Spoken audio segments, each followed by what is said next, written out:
Hi, this is a judgment from the Supreme Court on agriculture land.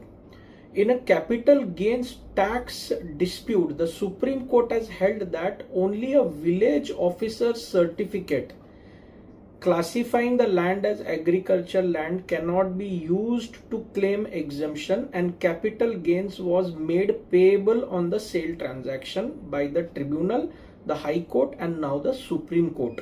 So this is a very important judgment. Agriculture land में अगर आप exemption claim कर रहे हैं तो सिर्फ विलेज ऑफिसर का सर्टिफिकेट नहीं चलेगा, आपका सेल डीड एग्रीकल्चर लैंड का ही होना चाहिए था.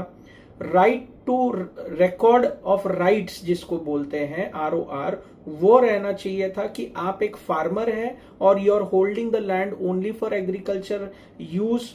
7/12 उतारा या पहानी जिसको बोलते हैं महाराष्ट्र में, नॉर्थ और साउथ स्टेट सदर्न स्टेट्स में एनकम्ब्रेंस सर्टिफिकेट निकलता है विलेज लैंड के लिए, एंड तलाती का क्लासिफिकेशन फिर उसमें ऐड होता है.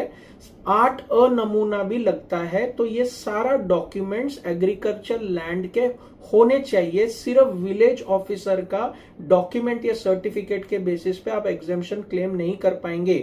प्लस अगर वो एग्रीकल्चर लैंड है और उस पे प्रोड्यूस हो रहा है तो उसका बिल्टी, उसका परचेज, जो फर्टिलाइजर परचेज है, क्रॉप्स के सीड्स के परचेज है, ये सारे रिकॉर्ड्स रहना चाहिए. आप मंडी में बेच रहे हैं या ओपन मार्केट में बेच रहे हैं तो उसका सेल का रिसीट रहना चाहिए कि एग्रीकल्चर प्रोड्यूस ही आप बेच रहे हैं और खरीद रहे हैं रॉ मटेरियल एग्रीकल्चर प्रोड्यूस के लिए.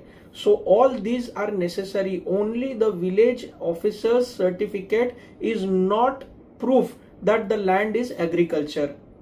इसमें भी रूरल एग्रीकल्चर लैंड है और अर्बन एग्रीकल्चर लैंड है. Urban agriculture land municipal corporation limits में है तो टैक्सेबल है सेल ट्रांजैक्शन, और रूरल एग्रीकल्चर लैंड है तो वो एग्जेम्प्ट है, प्रोवाइडेड जो डॉक्यूमेंट्स मैंने बताए वो सब रहे, और सिर्फ विलेज ऑफिसर का सर्टिफिकेट नहीं चलेगा. You have to keep this in mind because now this is a Supreme Court judgement.